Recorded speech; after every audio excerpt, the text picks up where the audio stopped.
courses, organized study days, as well as done speeches all across the greater London area. He continues to do that work in terms of, study days, offering courses, developing content and electronic resources, and also does some consultation.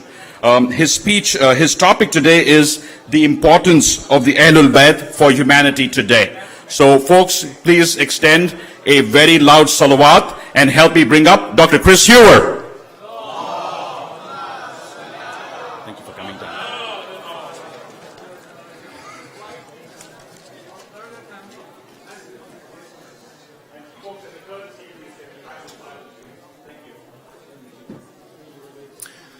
Friends, it's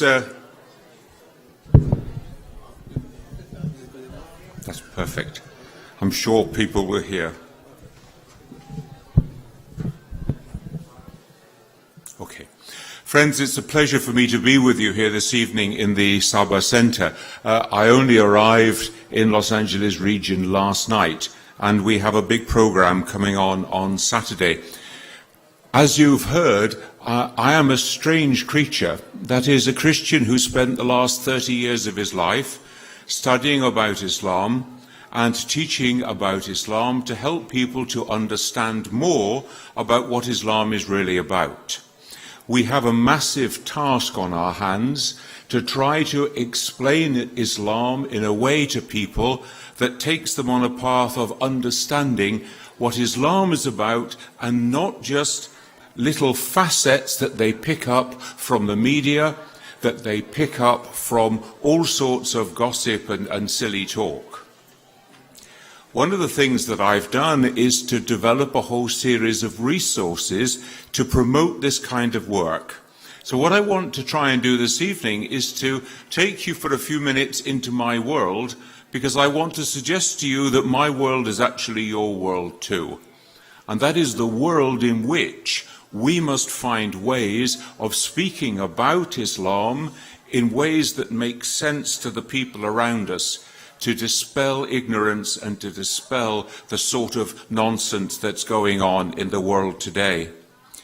One of the things that I did was to prepare a 46-part TV series for the Ahlul Bayt television channel, and you'll be hearing more about that later.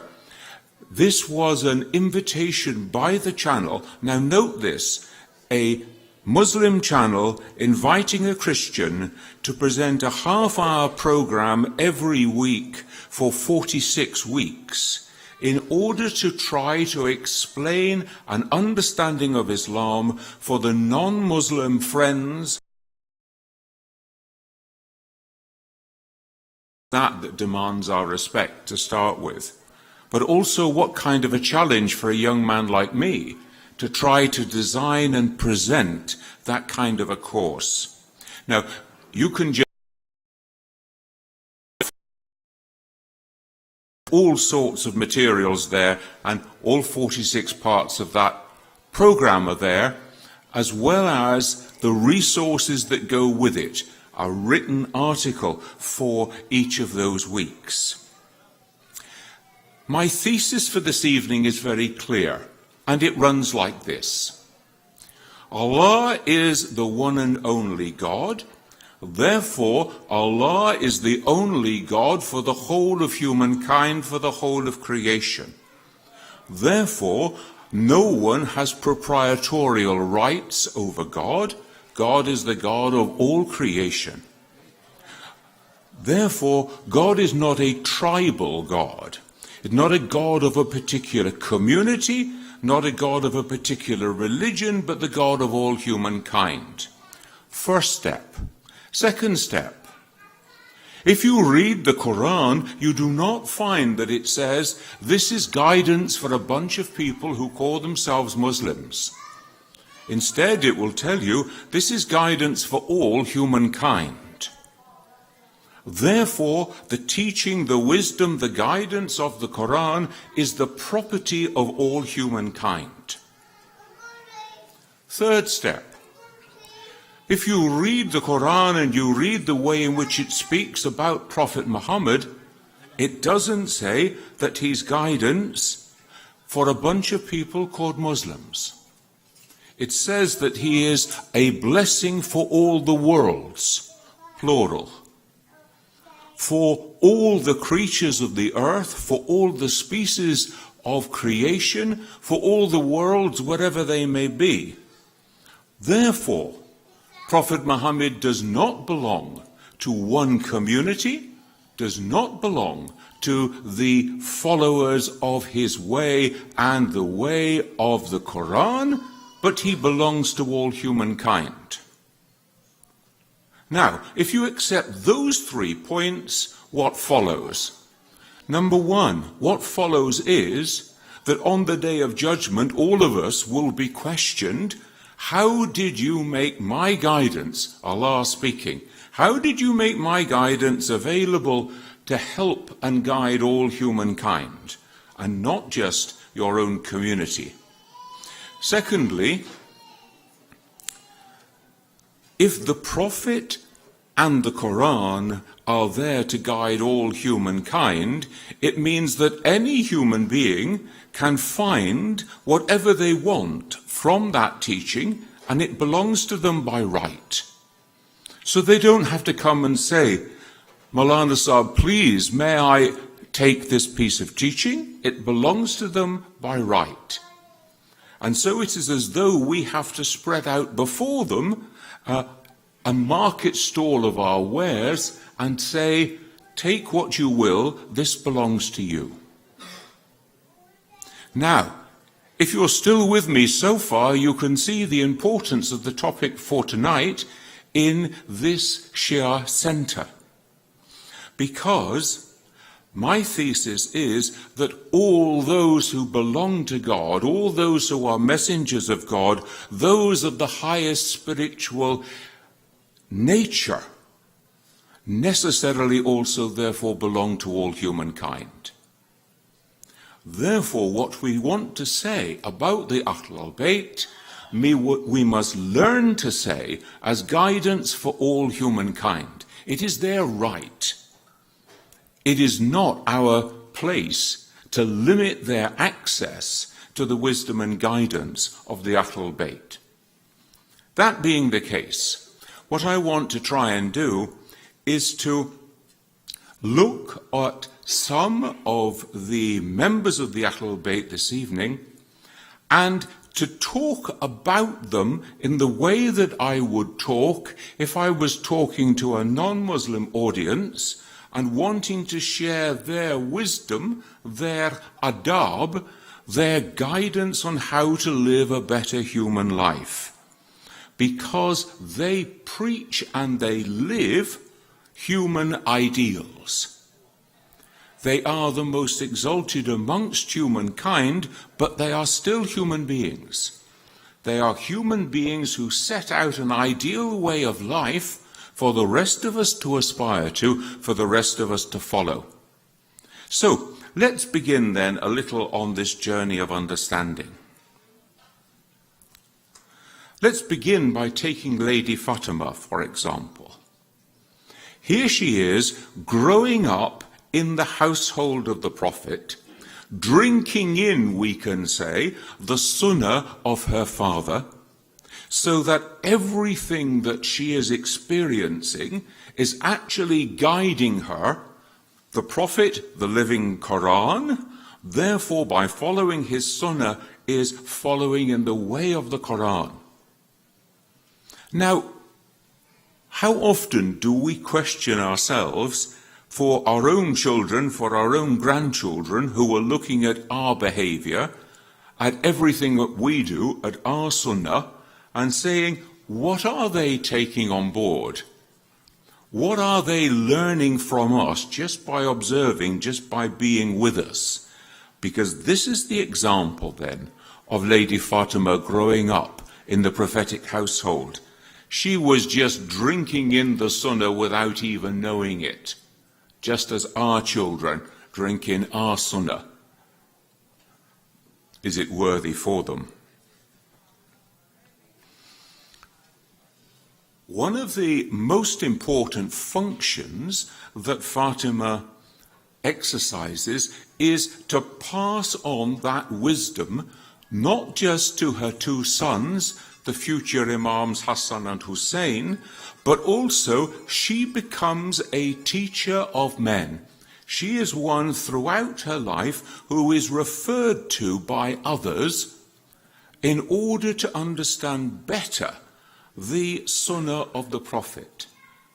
One of the things that has happened over the Muslim centuries is that we have not sufficiently learned the wisdom from the women of the community, guiding and teaching us in the ways of following in the practice of the Quran and of the Prophet.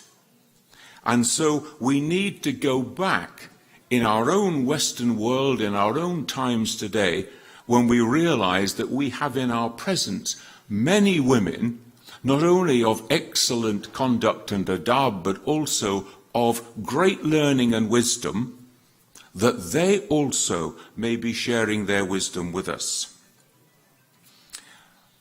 The last point that I want to take from her life. You remember well the story. The Prophet is lying close to death, and he calls her to him, and he says that the end is close and I'm going to die. And then we're told that her eyes fill with tears, as we would expect.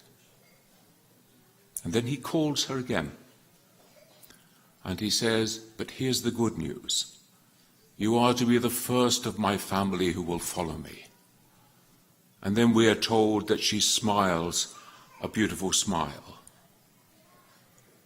So what might we have to share with people about preparing for the reality of death and facing that with the courage of faith and trust in the one who created us and the one who receives us back? One of the characteristics of the Prophet in his mosque in Medina was that there was no special place kept for him. There wasn't, as it were, some place that he always sat. We're told instead that when he went into the assembly, he simply looked for a place and he sat there. What kind of example of humility is that? That the Prophet walks into the assembly and finds a place to sit. And we see that kind of humility in many ways in the life of Imam Ali too. One who does not demand his right, because to demand his right would have created huge bloodshed within the community. One who with humility is prepared to make his position clear and then to step back. How often are our leaders in our own world today men of arrogance and pride who have no thought of stepping back, but perhaps sending out a tweet or something in order to let us know what they think? Another little episode that we see in the life of Imam Ali, he is sent out as the messenger, as the emissary of the Prophet at night time to distribute bread to those who are hungry. Why go at night? Nobody should know. Do not let your right hand know what your left hand is doing. Do good by stealth. Now, let us think about all those occasions when actually I want to call you forward and I want to explain that you gave us $500 in order to forward this work. Doing good by stealth is a very important part of the adab of Imam Ali. Another very pertinent message. Again, you all remember the story. When somebody comes to the Prophet in the assembly and says, "O Messenger of God, adultery is taking place." And the Prophet sends Ali to investigate. And we're told that he goes to the house, he takes a firm grasp of the door, he closes his eyes tight, opens the door, has a good look round, closes the door, and then comes back to the prophet. And the prophet said, "Here's Ali, make your report." And he says, "I saw nothing." And the prophet responds, "God bless you, Ali, for not uncovering the sin of those people in public." Not uncovering the sin of those people in public. Now, if that message were to be taken up by certainly most of the newspapers in England, they would all go out of business immediately. Because they exist to try to find any little thing that they can make public scandal about. Perhaps it's also true with some of the media in America too. So just how much are we involved in the world of gossip and passing round all sorts of things? It's not to say it was right, but it is to say you do not need to bring that out and uncover that sin in public.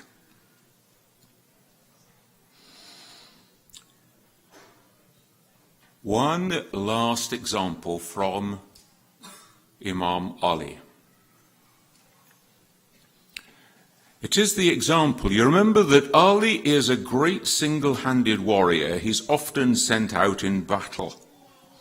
And he is sent out on this occasion and is fighting with his opponent, and he has him beaten.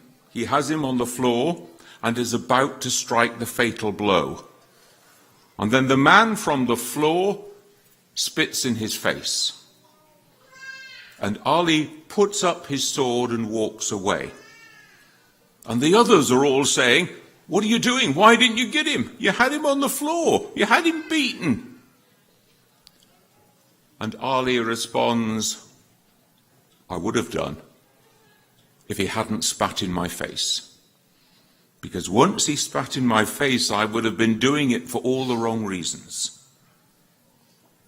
So the intention behind the act is a very important thing for us to take from his life and discuss.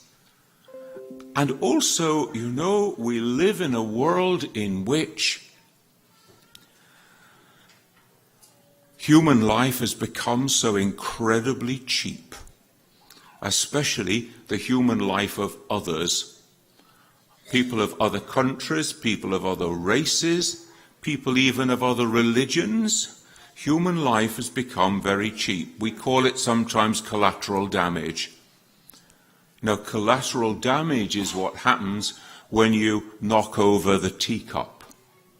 Collateral damage is not killing the lives of innocent human beings. So how can we share then this example from the life of Imam Ali with others? Just one thing that I want to draw out from the life of Imam Hassan. Because again, it's taking up this theme that human life has become so cheap. And we know that he is prepared to withdraw in order to prevent conflict. He is prepared to withdraw and to devote himself to spiritual leadership in order to avoid massive bloodshed. Now, we live in a world in which massive bloodshed is at the end of the press of one finger. And we in Britain at the moment are just discussing replacing our submarine fleet, our nuclear submarine fleet. It's very interesting. When I was a young man, we were out demonstrating and campaigning on the streets against nuclear weapons and saying, this is immoral, this is unlawful, this is against all human dignity. Ban the bomb was the scream that we shouted. And now so has our society degenerated that the only conversation that takes place now is an economic one. Can we justify the expenditure? There's no moral discussion. There are no moral voices that are raised to say, this is an immoral act, you cannot do it. What do you want to have these kind of weapons for? And so again, we see this again and again. We see it in the life of the Prophet, we see it in the life of Imam Ali, Imam Hassan, and again, treating with respect the life of the enemy. Since when was humankind divided in terms of human worth between us and them? Is not every human being of infinite worth in the sight of God?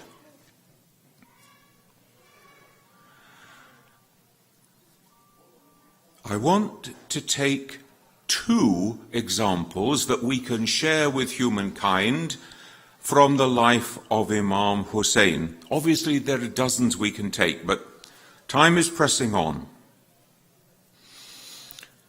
I'm always struck by that example when Al-Hur rides into the camp with the dust, the sand, the filth of the journey upon him and upon his horses, and instead of Imam Hussein saying to him, "What do you think you're doing here? Clear off," he gives the order, share our most precious commodity, share the water with both men and horses. An act of the deepest human goodness. And we're told that this plays so deeply upon the soul of Al-Hur that eventually in the field of Karbala he breaks ranks and he comes and throws himself on the mercy of Hussein. Now here's the crucial point. What kind of forgiveness is it if I raise you to crippled humanity? What kind of forgiveness is it if I say I'll forgive you, but I'll kick the legs out from underneath you? And what does Hussein do? He forgives him and restores to him the fullness of human dignity, the highest of human dignity, that you shall have the honor of dying alongside me and of shedding your blood for the truth. And this is the man who led him to the field of Karbala. And so we can discuss this quality of forgiveness.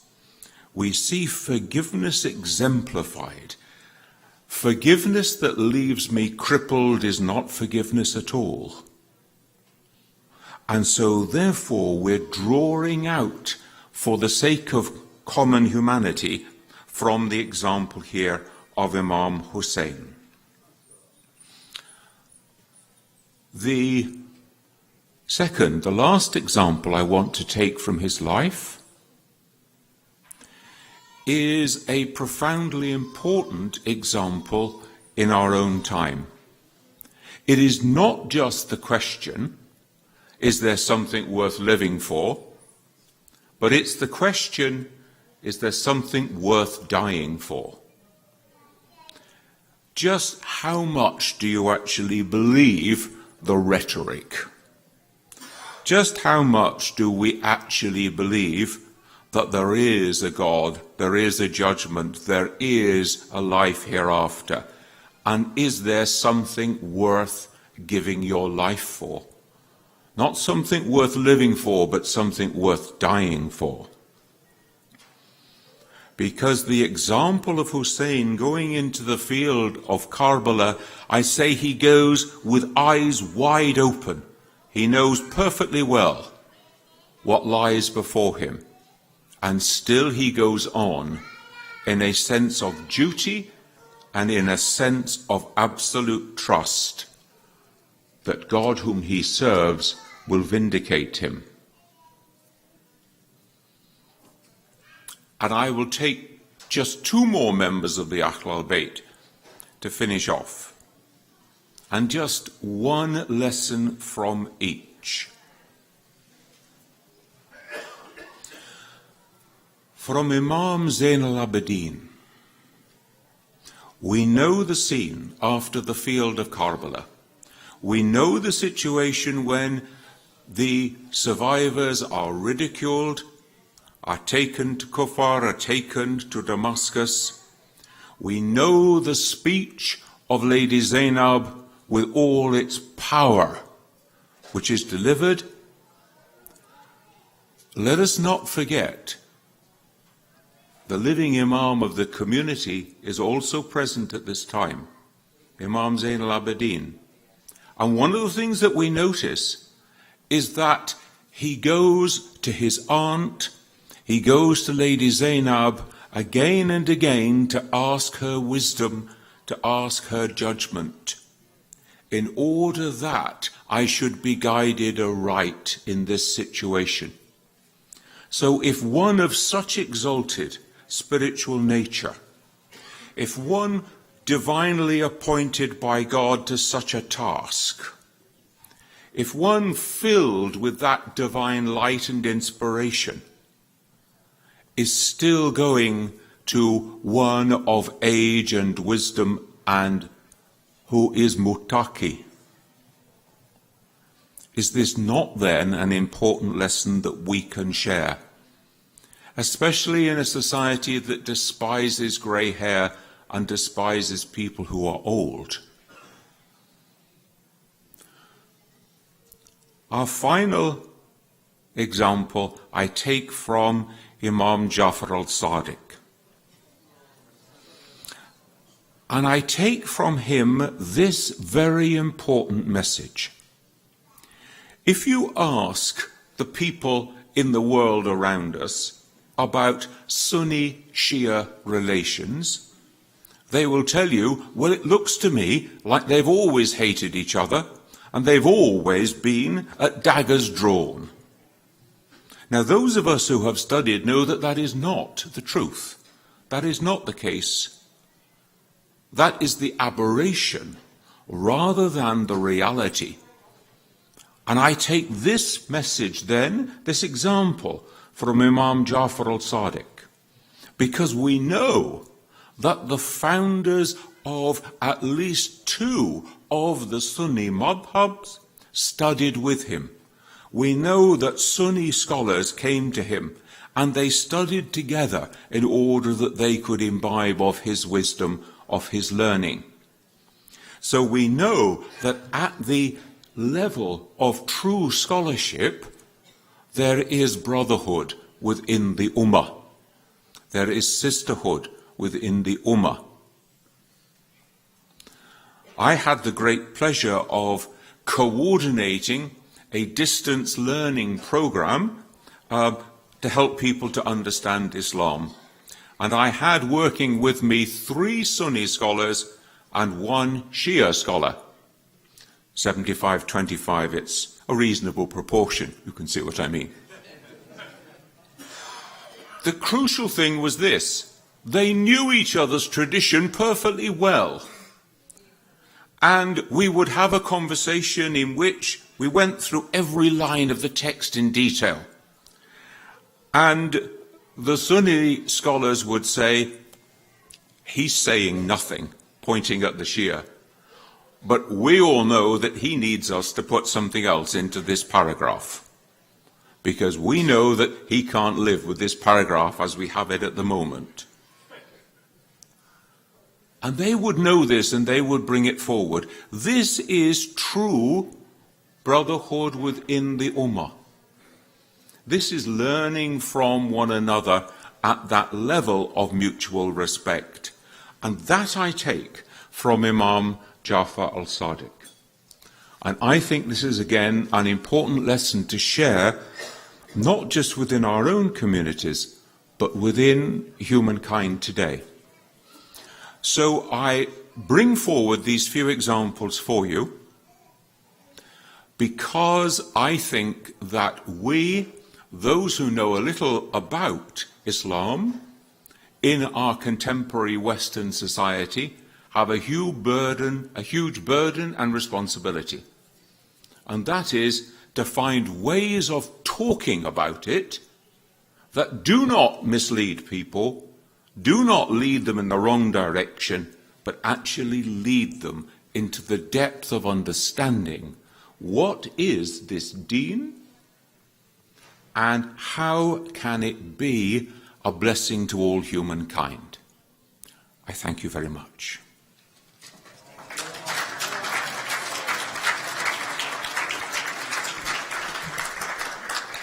Folks, in such little time, he delivered a talk that was riveting and with very powerful talk. So thank you very much, Dr. Chris Huber. That is greatly appreciated. So folks, let's have our loudest salawat for our guest speaker today.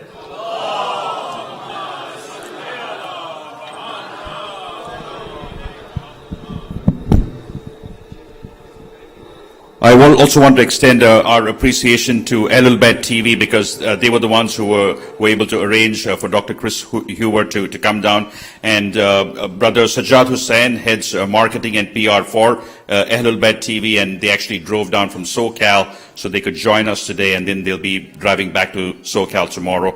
So we've asked Brother Sajjad to do a short talk, or actually he has a video to share, a brief video about what the work Ahlul-Bayt TV is doing and their network.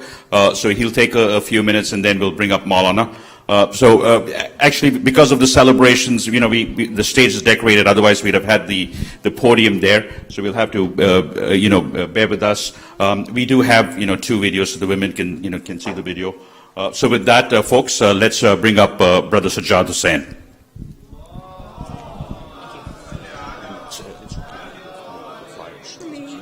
Thank you very much. Allahumma salli ala Muhammad wa ali Muhammad. Bismillahir Rahmanir Rahim. Respected Maulana, my elders, brothers and sisters, Assalamu alaikum wa rahmatullahi wa barakatuh. First and foremost, on behalf of Ahlul-Bayt TV, Chris and myself are truly honored to be a part of this gathering here today. Thank you, Brother Tanveer, for the invitation and for allowing us to be part of this wonderful event. I'd like to start off my presentation with a short video, as mentioned by Brother Tanveer. So if I can ask the brother who has the powers of the computer to please play the video. Sallu ala Muhammad wa ali Muhammad.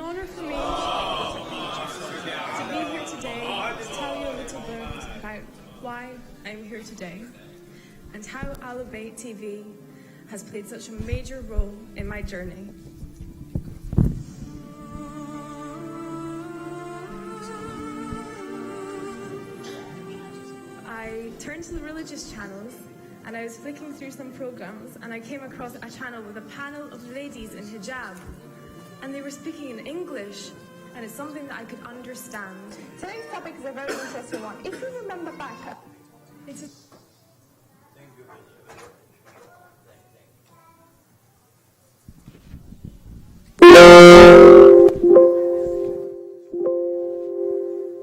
It's an honor for me to be here today to tell you a little bit about why I'm here today and how Ahlul-Bayt TV has played such a major role in my journey.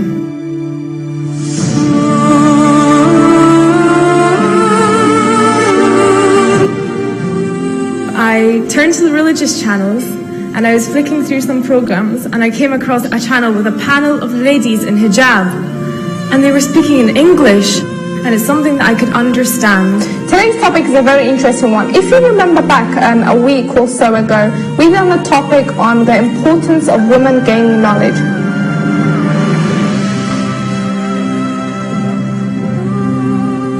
My dear brothers and sisters, you and I have an important responsibility. We need to rise to the challenge. We need to make sure that our voice and the voice of the oppressed is heard.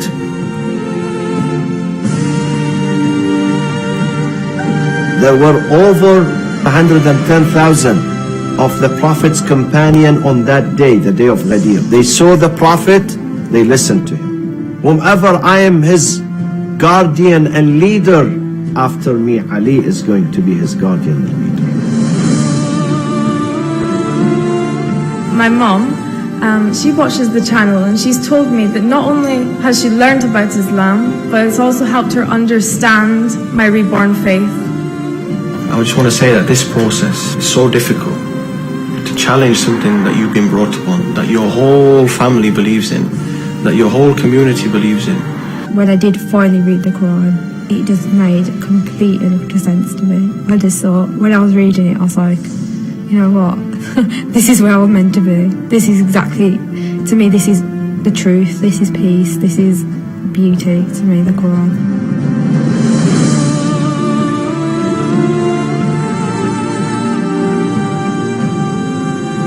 At a very young age, she accomplished so much. In 18 years of life, we find that she leaves a legacy like none other. A message of love, of equality, of justice, of peace.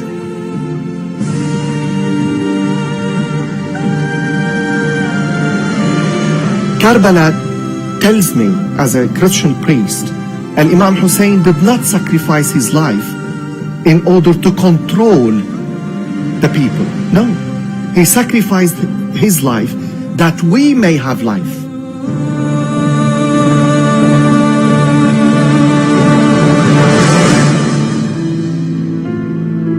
I'm here to, inshallah, keep alive the message of the Qurba, the sacrifice of Imam Hussein alayhi salam. It's the greatest sacrifice in history. One thing I really like is that the Ahlul Bayt TV during Arba'een and Muharram go to Karbala as well, which is really amazing because then they do their walk to Karbala and they film live from Karbala. As you have noticed that I am between the city of Najaf and Karbala. If we want to tell our viewers watching from around the world, what is the point of this walk towards the holy city of Karbala? What are we trying to achieve? I'm trying to achieve my goal of walking to Karbala. ومع ذلك لو صار الانفجار احنا يعني مستعدين يعني هاي ما بكل مجال. اللواء يعني نتمنى الشهادة على هاي الطريق.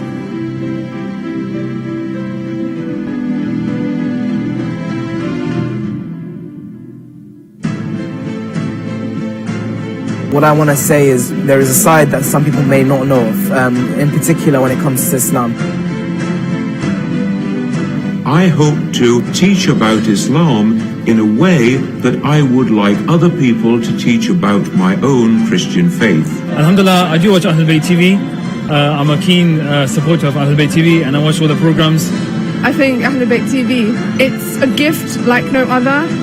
When we did not have Ahlul Bayt TV, we had no awareness, and now that we have Ahlul Bayt TV, there's much more awareness of Shias getting killed in Pakistan, Bahrain, Iraq, Iran. There's people in Bahrain who are displaying posters, thank you Ahlul Bayt TV, which just goes to show you how far we've reached. Thank you Ahlul Bayt TV for welcoming me into your family with open arms. You have shown me the right path. أشهد أن لا إله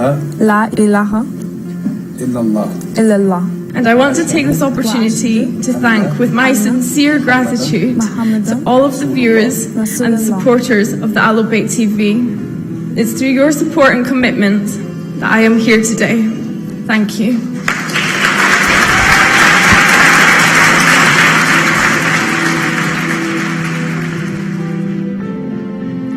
صلوا على محمد وآل محمد.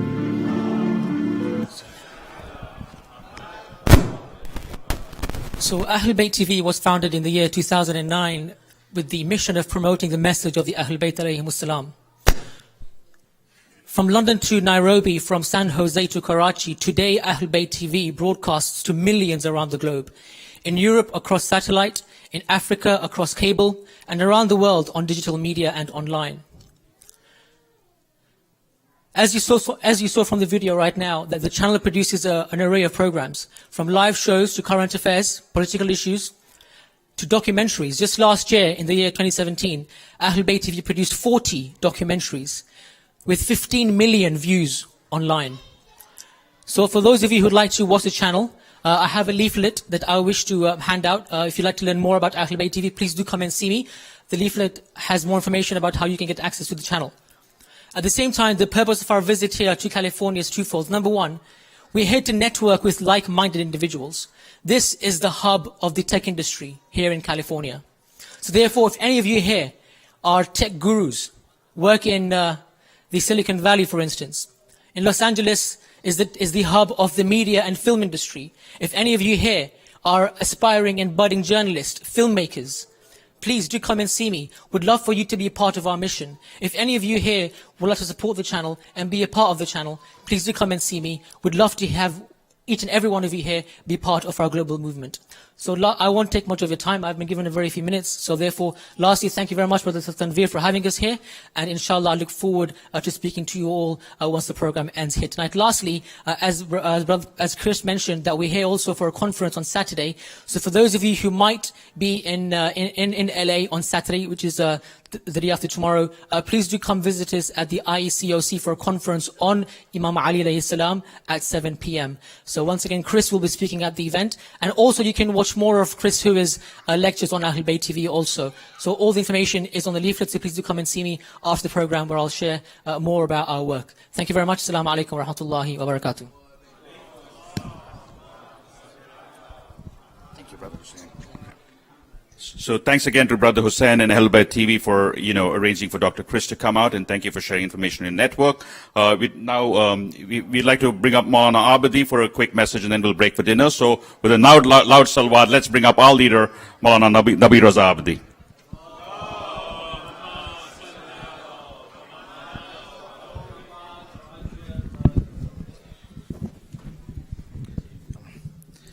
Assalamu alaikum wa rahmatullahi wa barakatuh. بسم الله الرحمن الرحيم الحمد لله رب العالمين قال الله سبحانه وتبارك وتعالى في كتابه الكريم بسم الله الرحمن الرحيم والعصر إن الإنسان لفي خسر إلا الذين آمنوا وعملوا الصالحات وتواصوا بالحق وتواصوا بالصبر صدق الله العلي العظيم صلوات.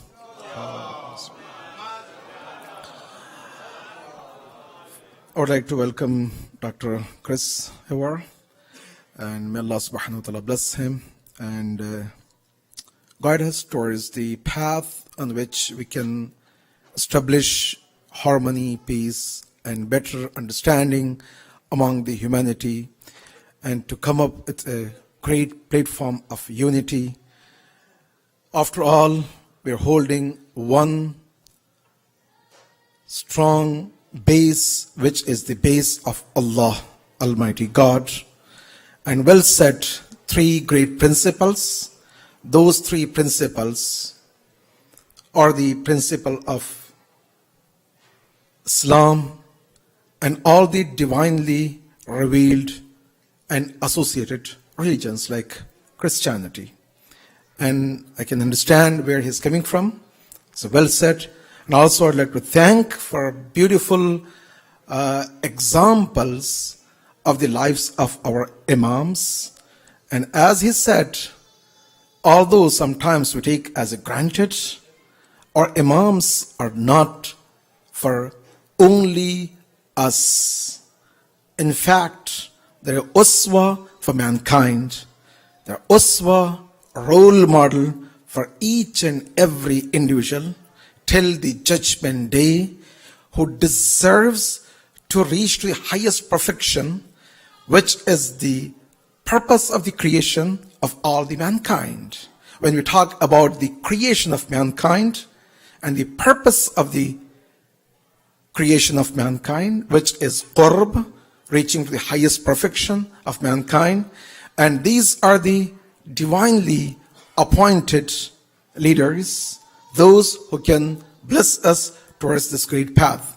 And also I'd like to extend my deepest tasliyats, condolence for the shahadats of our 10th Imam. And as all of us, we are aware that one of the 12 Imam, which is 10th Imam, yesterday was his shahadats. And may Allah subhanahu wa ta'ala bless us his shafa'ah and include us among those who are true followers of Ahlul Bayt here in this world and hereafter. And also I would like to extend my tabrikats, my best wishes, brothers and sisters, for the arrival of the great month of Rajabul Murajjab, as a hadith and riwayats indicates. Brothers and sisters, just now we finish the powerful, great a'mal, all those few minutes, but we invested for ourselves a lot. Those a'mal we perform, We are in this great month of Rajab, month of Allah Almighty, subhanahu wa ta'ala has begun. As a hadith and riwayats noted that this is the great month on which we can plant the seed of tawheeds, seed of ma'arifah, seed of understanding, the seed, whatever we want to see the fruit for our lives and for others. So this month is a month on which we can cultivate, prepare, plant the seed, and to get ready, and to hope that the month of Sha'ban, this seed can grow, and we can pour the month of Sha'ban with the akhlaq, with the beautiful manner of Ahlul Bayt and noble Prophet of Islam, and we can water it with our a'mal, with our munajats, with our prayers, with our supplications in the month of Sha'ban, so we can see the result, the fruit in the month of Ramadan al-Mubarak. Once month of Ramadan al-Mubarak comes, we don't want to be empty-handed. We don't want to just start from scratch. Brothers and sisters, it's a month on which we can shape our future. We can shape our grave, the life after death. We can shape our akhirah on the judgment day. And obviously, if we want to have all of that, we cannot walk by ourselves. We have to seek the help, and we have to pair ourselves with Ahlul Bayt, which is the Shafa'ah. The true concept of Shafa'ah is pairing ourselves with Ahlul Bayt. Once we pair ourselves with our 10th Imam, with our beloved Imam Amir al-Mu'mineen, 13th of Rajab, obviously we're ready to take off to the highest potential of mankind on the 27th night of the month of Rajab, which is the month of Mi'raj and Ascension. If we want to take off from here to the highest potential of mankind, we need to start. Tuba lakum, congratulations to all of you that we started this journey and we are ready for all those great blessings and bounties, and we deserve as a mankind. And that's why one of the key duty why we have, thank you Dr. Hayward for sharing this beautiful point about the unity. Although we have lots of differences within the Islam or within the different religions, but the key point is the unity. Like our Imams, they promoted unity among the Muslims and then among all the religions. That's where we stand for. And we don't affiliate, or we don't want to even talk about the ikhtilaf or something which can destroy our essence of the Islam and the teachings of Ahlul Bayt and Quran. With that, I would like to ask each and every one of you, brothers and sisters, don't forget our brothers and sisters, those who are in need, because month of Rajab is a month of supplication, month of dua, month of being connected to our Lord. Don't forget in your du'as, in your prayers, our brothers and sisters around the globe, those who are looking, whether it's in Palestine, which is the mother of all the problems, has begun. More than 6 decades, our brothers and sisters are suffering, or in Bahrain, or in Yemen, the richest, arrogant country is doing all those operations, and the one who is managing all this chaos and promoting and pouring the fitna in the Muslim Ummah was welcomed in Europe and in America, everywhere, with red carpet. The reason is, as Dr. Howard said beautifully, that we forget about our principles and we're looking for our numbers.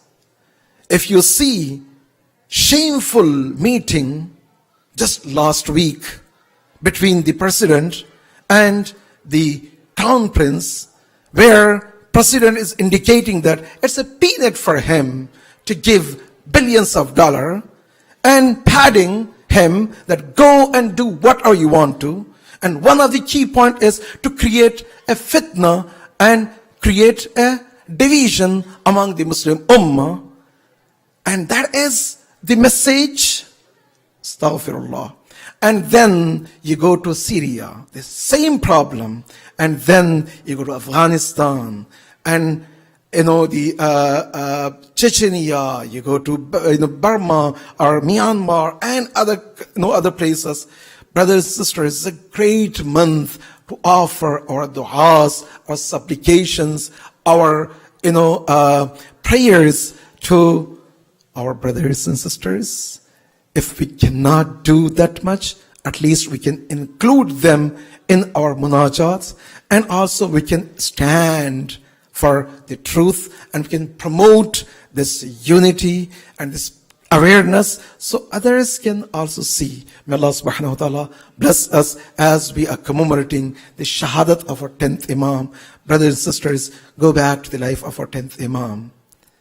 I'm sure that Dr. Howard also has beautiful stories about 10th Imam also.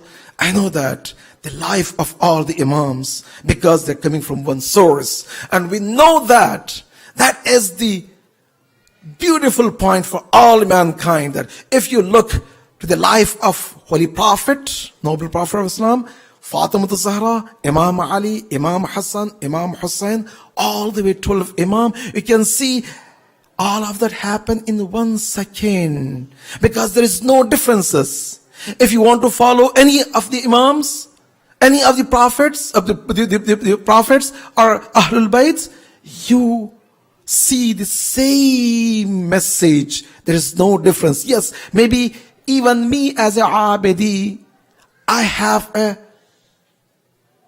mixed messages. I have lots of conflict. Yesterday versus today. But we're talking about 14 Ma'asumin, all of them as if they lived in 1 second. All of them, they deliver the beautiful message of Allah for mankind in 1 second without any conflict among them. That's why any hadith presented to us, قال الباقر, قال الصادق, قال رسول الله, قال أمير المؤمنين, this from Holy Prophet, Imam Ali, Imam Hassan, or 6th Imam, 8th Imam, or 10th Imam, there is no difference. Why? Because all of them, they're connected to one main source, which is Allah Almighty. May Allah subhanahu wa ta'ala bless us. Bar Muhammad wa ali Muhammad salawat. Yes, brother.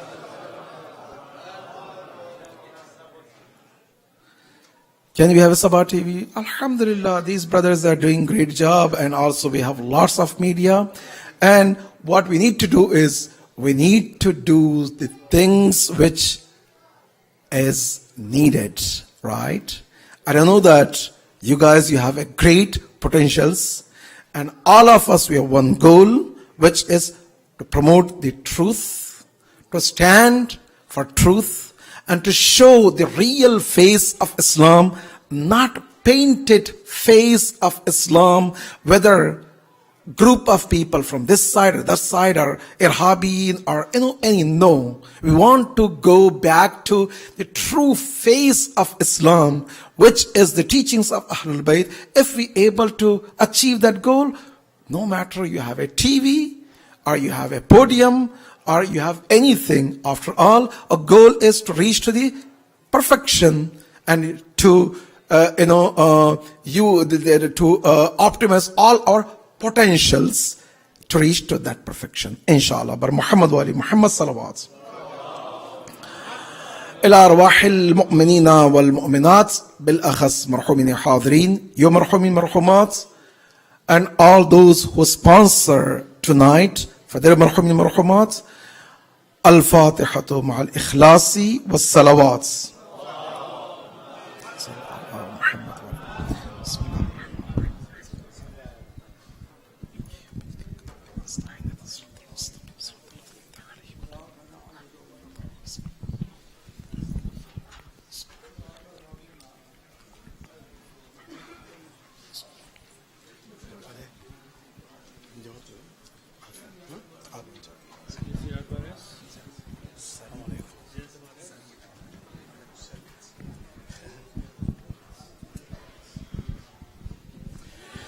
زور سيدي ومولاي ومعتمدي ورجائي في آخرتي ودنياي، صالة عن نفسي ونيابة عن والدي وعن والد والدي وعن إخواني وأصدقائي وأهل بيتي وكل من قلدنا الدعاء والزيارة.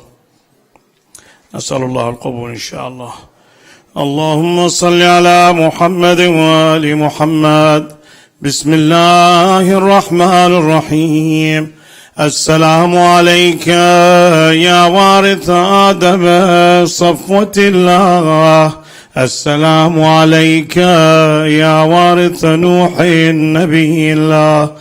السلام عليك يا وارث إبراهيم خليل الله. السلام عليك يا وارث موسى كليم الله. السلام عليك يا وارث عيسى روح الله. السلام عليك يا وارث محمد حبيب الله. السلام عليك يا وارث أمير المؤمنين عليه السلام ولي الله. السلام عليك يا ابن محمد المصطفى. السلام عليك يا ابن علي المرتضى. السلام عليك يا ابن فاطمة الزهراء. السلام عليك يا ابن خديجة الكبرى. السلام عليك يا ثار الله وابن ثاره والوتر الموتور.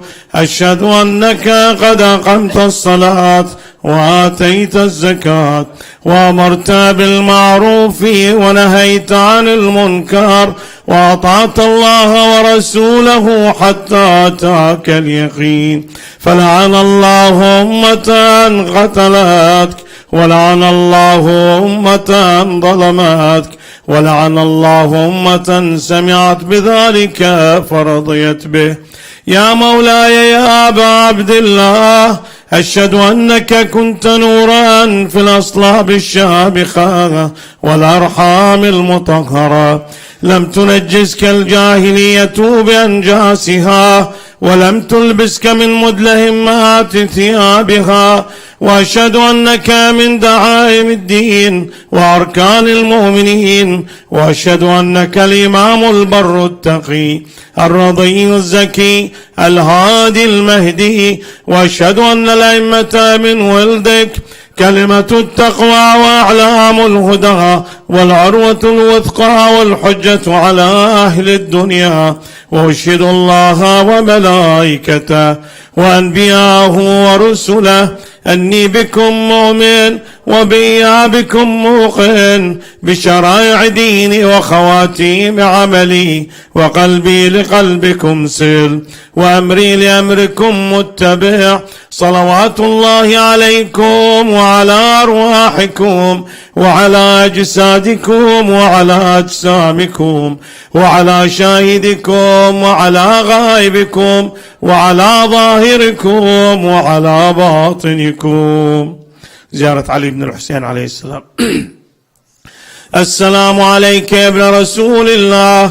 السلام عليك يا ابن نبي الله. السلام عليك يا ابن أمير المؤمنين. السلام عليك يا ابن الحسين الشهيد. السلام عليك أيها الشهيد وابن الشهيد.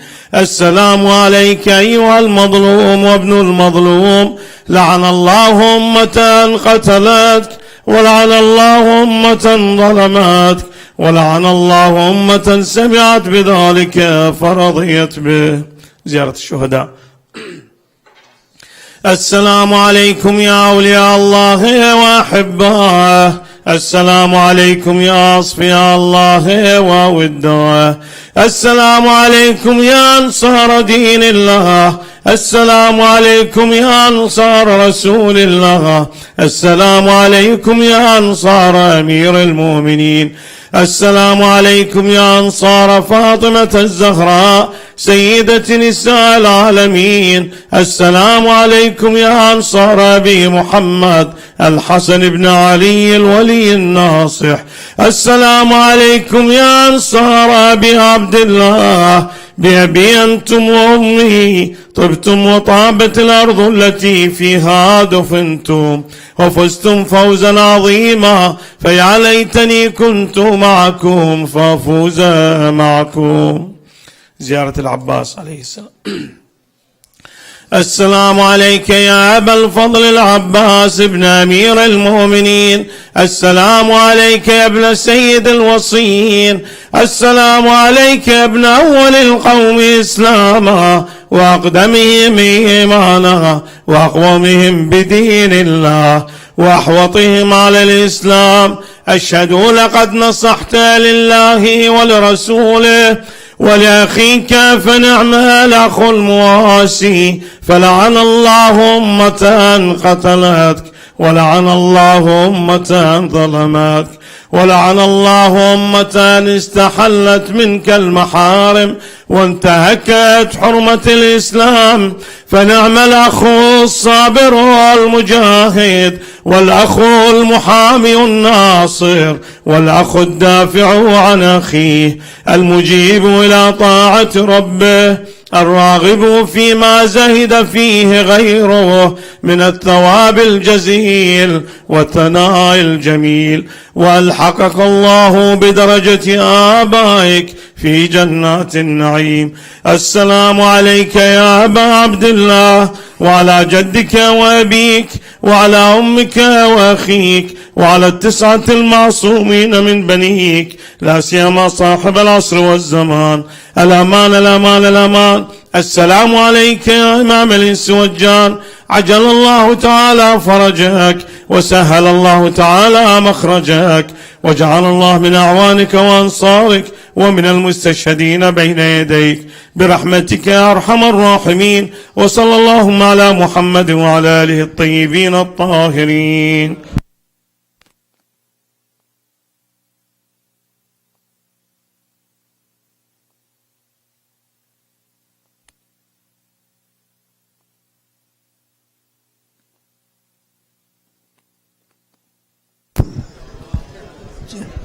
Just a quick announcement. Inshallah, tomorrow night we're going to have Nowruz celebration here at Main Hall at 6 p.m.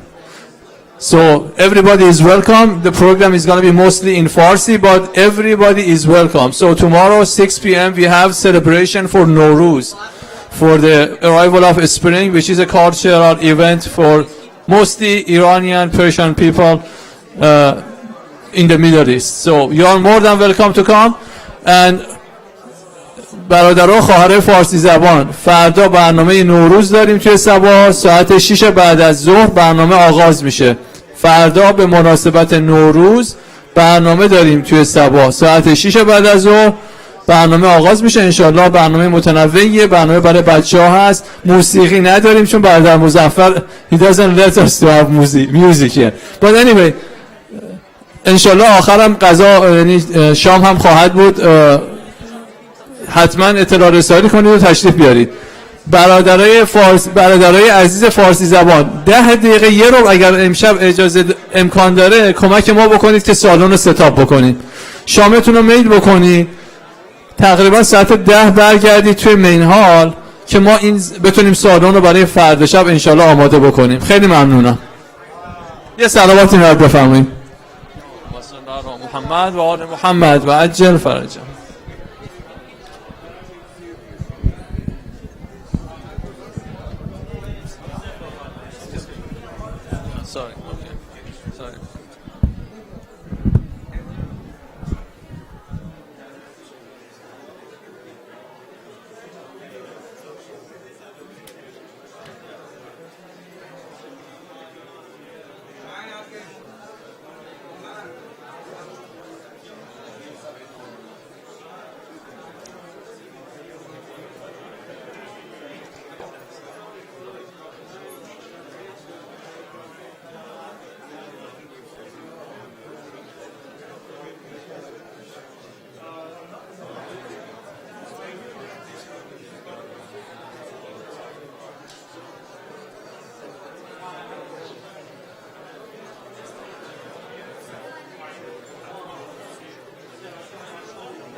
درست میتونم بیاری آره اگه. Sisters, Salaam alaikum. Sisters, we have to start setting up the room for tomorrow program. So I appreciate if you have eaten your dinner, you can leave so we can start setting up. We're gonna come in about 5-10 minutes. The men are gonna come here. So I appreciate if you finish and leave as soon as possible. Thank you.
از اون بر بیاری برای شما خانم فقط ویژه تاشو رو